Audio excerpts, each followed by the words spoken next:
Here's a question that'll separate casual boxing fans from the paths who actually know their history. What's Naoya Inoue'S scariest knockout? You're probably thinking Payano, right? One round, lights out. Good. IKEA furniture. From the monster, and then he chases. Wrong. The real answer, it's a fight from 2014 that almost nobody talks about.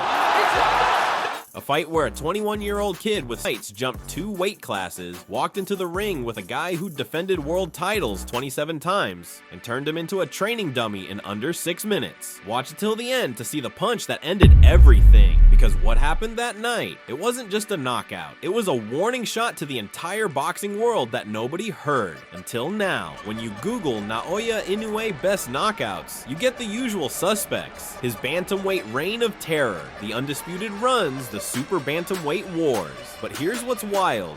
Ask any hardcore Japanese boxing fan about Inoue's most terrifying performance. They don't mention the highlight reels. They don't mention the viral knockouts. They point you back to December 30th, 2014, New Year's Eve week in Tokyo, Japan. Naoya the Monster Inoue versus Omar Narváez for the WBO super flyweight title. And here's why this fight is absolutely bonkers. This wasn't just a knockout. This was a 21-year-old basically saying, "Cool resume, grandpa. Let me just speed run your entire career in 2 rounds." Today, we're breaking down who Narváez really was and why this was supposed to be career suicide for Inoue. How the monster delivered 4 knockdowns in 6 minutes to a defensive wizard, and why this might secretly be the most savage performance of his entire career. Stick around, because we'll compare this destruction to his later body shot executions, and you tell me, which version of Inoue was the scariest? Let's dive in. Okay, let's talk about Omar Narváez for a second, because if you don't understand who this man was, you won't appreciate just how insane what Inoue did actually was. Omar Narváez wasn't some journeyman. He wasn't a manufactured champion. This man was a legitimate lower weight legend. Here's the resume. Turned pro in 2000. That's right, when people were worried about Y2K, this guy was throwing hands. Held the WBO flyweight title at 112 pounds and defended it 16 times. Then moved up to super flyweight at 115 and defended that belt 11 more times. That's 27 successful title defenses across 2 weight divisions. 27. To put that in perspective, most champions at the lower weights are lucky to get 5 defenses before. Somebody new comes along. Narváez had been doing this for over a decade. That's not just good. That's somebody build this man a statue territory. The man had more title defenses than some people have successful Tinder dates. And his style, oh man, his style was annoying. Picture this. Southpaw, Argentine, cagey as hell. Fought at a weird range. Awkward angles. Made you miss. Made you mad. The kind of fighter where you'd watch him on TV and think, man, I could beat this guy. And then you'd watch him outbox a legitimate contender and realize, oh wait, no I couldn't. I'd probably die. Now he had been beaten once by Nonito Donaire in 2011 up at bantamweight, but even then he went the full 12 rounds. Donaire couldn't knock him out, couldn't break him. Nobody had ever just destroyed Narváez at his natural weight until a 21-year-old Japanese kid with 7 professional fights showed up and decided to rewrite the rule book. Let's set the stage here. At this point in his career, Naoya Inoue was already a world champion. He'd won the WBC light flyweight title at 108 pounds. But here's where it gets spicy. Instead of, defending that belt or moving up 1 weight class like a normal person, Inoue basically said, nah, I'm gonna skip 112. I'm gonna skip fighting contenders at 115. I'm going straight to the champion, the guy with 27 defenses. And I'm doing it in my 8th pro fight. This wasn't matchmaking. This was a declaration of war.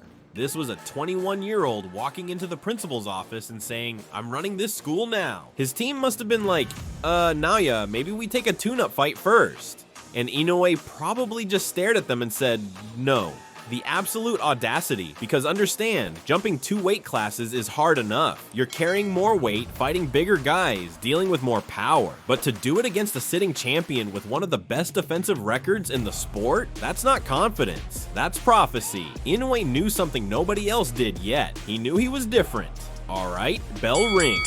Narváez comes out exactly like you'd expect. High guard, tight shell, low center of gravity, moving laterally. He's thinking, let the kid feel me out, let him swing. I'll download his rhythm, absorb some shots, then drown him in the later rounds when his arms get heavy. Classic veteran strategy. Problem is, Inoue isn't downloading. He's installing malware. Watch his feet in the opening seconds. Every single step is angled. He's not moving forward in a straight line like some rookie. He's cutting off the ring, stepping to the outside of Narváez's lead foot, taking away his exits to the right. Narváez tries to circle left. Inoue's already there. He tries to reset. Inoue closes the gap, and then, just 26 seconds in, boom!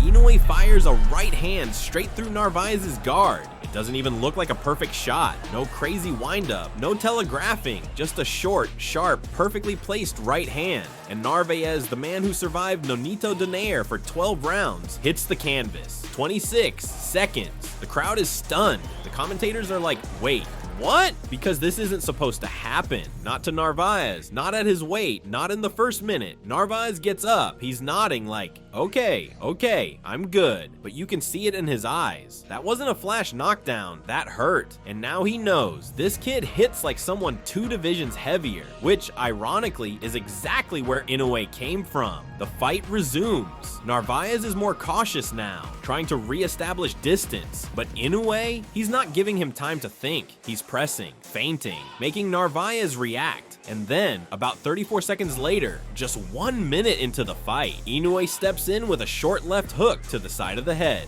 Second knockdown. Look at Narváez's body language here. This is a man who has fought everybody in the lower weights. A man who's seen every style, every trick, every power puncher, and he's suddenly realizing, oh, this is different. This kid isn't just skilled, he's a problem. By the end of round 1, the fight is basically over. All that's left is how it ends. Round 2 starts, and here's where this fight goes from impressive knockout to tactical annihilation, because most young fighters, after dropping a guy twice in the first round, would do what? They'd go for the home run, headhunting, swinging wild, trying to force the viral knockout. Inoue? Inoue goes surgical. He looks at Narváez and thinks, you're turtling up, protecting your head. Cool, let me introduce you to the other way to destroy a human body. The body attack begins. Watch this sequence. Jab upstairs to freeze Narváez. Gets him to raise his guard. Then, thud left hook to the ribs. Right under the elbow, you see Narváez's reaction. That little wince, that subtle step backward, that's your body saying, hey, we should probably leave. But Narváez is a warrior. He's been here before. He tries to reset. Inoue doesn't let him. He goes back downstairs, left hook to the body, right hand upstairs to keep Narváez honest, then back to the body. It's like watching someone play a video game after they've already beaten it. Inoue knows exactly which buttons to press. Narváez is out here trying to survive, and Inoue's treating him like a speed bag at the gym. Oh, you moved left. Cool, here's a body shot. You moved right, body shot. You stayed still, believe it or not, also body shot. By the middle of round 2, Narváez isn't trying to win anymore. He's in full survival mode, back against the ropes, covering up, hoping the round ends. And then, Inoue lands another vicious left hook to the liver. Not the ribs this time, the liver. That magical spot on the right side of your body that, when hit correctly, makes your entire nervous system go, aight, I'ma head out. Narváez doesn't fall immediately. There's this delay. He takes a step, his legs wobble, he tries to steady himself, and then his body just gives up. He collapses to his knees along the ropes. Not from getting hit in the head, from that body shot. That delayed fall, that's not drama. That's your organs literally shutting down for a second while they reboot. Referee Lou Moret starts counting. Narváez is on his knees, shaking his head. He knows he can't beat the count. And even if he could, he knows what's waiting for him if he gets up.